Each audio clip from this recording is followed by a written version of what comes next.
সংবিধান সংস্কার কমিশন তাদের সুপারিশমালা পেশ করেছে। এ ব্যাপারে আপনার কোনো মন্তব্য থাকলে জানতে চাই। ধন্যবাদ।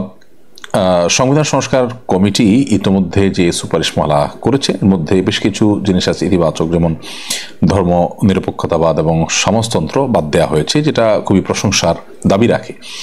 এদেশের সাধারণ মানুষের মধ্যে যদি আপনি জরিপ চালান, এবং নিয়মতান্ত্রিক জরিপের দরকার নেই, আপনি যদি একটু খোলা চোখে দেখার চেষ্টা করেন, বোঝার চেষ্টা করেন, তাহলে সেক্ষেত্রে যে কোনো মানুষ মাত্রই দেখতে পাবেন যে দেশের মানুষ সমাজতন্ত্র ও ধর্মনিরপেক্ষতাবাদকে আসলে কখনোই তারা রাষ্ট্রের মূলনীতি তো দূরের কথা, তারা নিজেরাও এগুলোকে বিশ্বাস করে না এবং তারা এগুলোকে চর্চা করে না।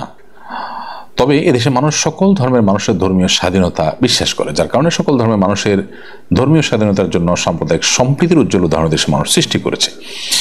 কিন্তু সুপারিশের মধ্যে নেতিবাচক দিকও আছে। এর মধ্যে থেকে সবচেয়ে বড় সেটি হলো যে রাষ্ট্র পরিচালনার মূলনীতি হিসাবে যা উল্লেখ করা হয়েছে গণতন্ত্র, এর মধ্যে বহুত্ববাদের কথা উল্লেখ করা হয়েছে, সাম্য, গণতন্ত্র ইত্যাদি।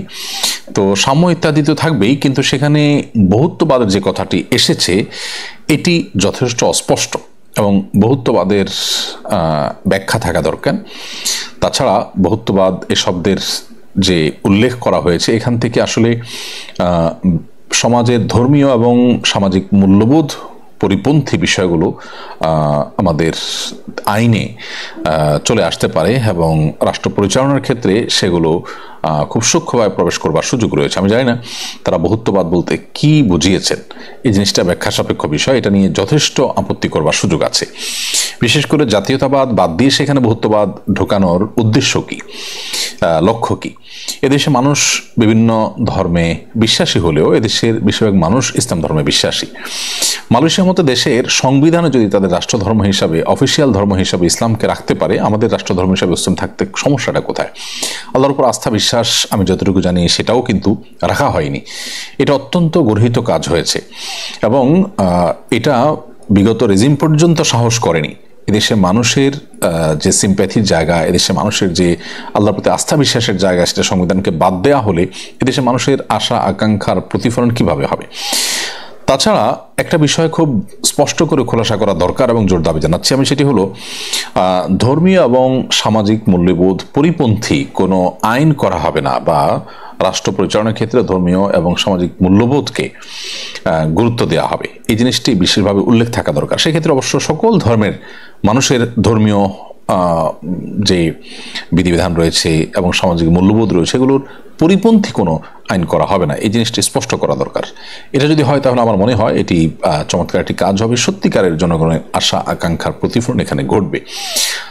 আমার মনে হয় যে এখনো যেহেতু বিষয়টি চূড়ান্ত হয়নি, সংশ্লিষ্ট কর্তৃপক্ষ বিষয়গুলো নিয়ে ভাববেন। এছাড়া বেশ আরও কিছু অবজারভেশন দেওয়ার মতো আছে। আমার মনে হয় বহুত্ববাদ এই শব্দটি হয় বাদ দেওয়া উচিত, আর না হলে এ শব্দের জুৎসই ব্যাখ্যা অথবা এর পরিবর্তে অন্য কোনো কিছু থাকতে পারে। জাতীয়তাবাদ শব্দ বাদ দিয়ে বহুত্ববাদ শব্দ সেই জায়গায় প্রবেশ করার বিশেষ কোনো কারণ থাকতে পারে না। আর এর চেয়ে বড় কথা হলো যে আল্লাহর উপর আস্থা এবং বিশ্বাস বাদ দেওয়া হয়েছে, এটা আমি মনে করি খুব গর্হিত কাজ হয়েছে। সাধারণ মানুষ এর মধ্যে যদি ভোট নেওয়া হয়, আমার মনে হয় না দেশের 20% মানুষও এটা বাদ দেওয়ার সপক্ষে ভোট দিবে। তাহলে জনগণ যা চায় না সেটা কেন চাপিয়ে দেওয়া হবে সংবিধান এর মধ্যে?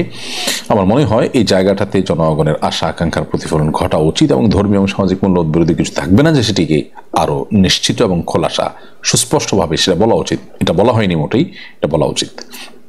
পাঠ্যপুস্তকের মাধ্যমে আদিবাসী শব্দটা আবারও ফিরিয়ে আনার চেষ্টা লক্ষ্য করা যাচ্ছে, এ ব্যাপারে আপনার মন্তব্য জানতে চাই। উপজাতিদেরকে আদিবাসী বলাটা নানা কারণে অনুচিত, এ বিষয়ে আমাদের দেশে সাধারণ মানুষের তেমন কোনো ভিন্ন মত আছে বলে আমার মনে হয় না। আমাদের আসুন্না ফাউন্ডেশনের কোনো একটা পোস্টে, কোনো একটা ভিডিওতে ভুলবশত এই জাতীয় একটা শব্দ চলে আসছিল, আমরা সেই ভিডিওটা প্রত্যাহার করে নিয়েছিলাম, ডিলিট করে দিয়েছিলাম। তো আমার মনে হয় যে পাঠ্যপুস্তকে আমাদের কোনো মতে সন্তানদেরকে আমরা যদি পাহাড়িদেরকে, তাদেরকে যদি আমরা আদিবাসী হিসেবে পরিচয় দেই, তাহলে সেক্ষেত্রে সেটা হবে ভুল। তারা এর মানে দাঁড়াবে যে আমরা পরবর্তীতে সেখানে বাসিন্দা করেছি, তারা হলো এখানকার পুরাতন বাসিন্দা। বাস্তবতা তা নয়।